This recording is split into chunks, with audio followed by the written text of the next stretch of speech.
Right, let's talk about Kenya's youth revolt. This is the story of how Gen Z took on the government and won. It's June 2025. Kenya's facing a massive economic crunch.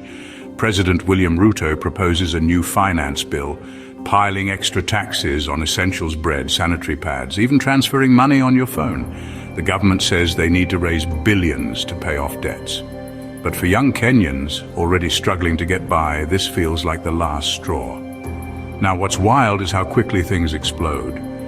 On June 18th, young people, mostly Gen Z, folks aged 16 to 30, hit the streets of Nairobi.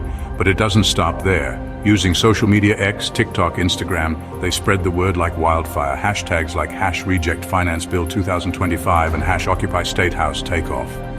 Within days, protests ripple out to Mombasa, Kisumu, Eldoret, Nakuru, pretty much every major city's in on it. Here's the thing. There's no leader.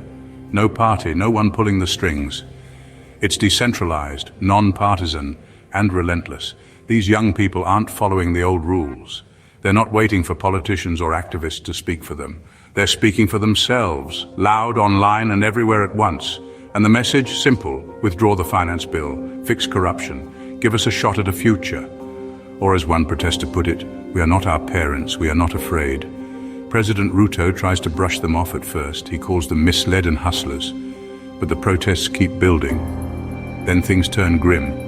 Police show up with tear gas, water cannons, even live bullets. On June 25th, chaos hits its peak, at least 23 people killed, hundreds injured.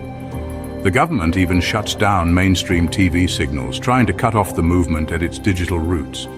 But that only fires people up more. The world starts to watch. Human rights groups slam the crackdown, the hashtags go global, and the pressure becomes too much. The youth have won, at least for now. This is the biggest youth-led protest in Kenya's history, and it matters not just for Kenya, but for all of Africa. In a country where traditional politics often leave young people behind, Gen Z just proved they can change the game using nothing but their phones and their voices.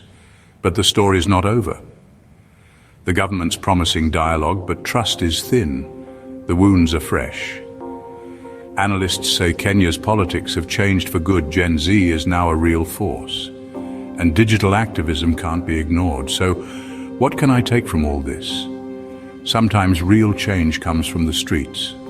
And sometimes it comes from a trending hashtag. In Kenya, in 2025, it came from both.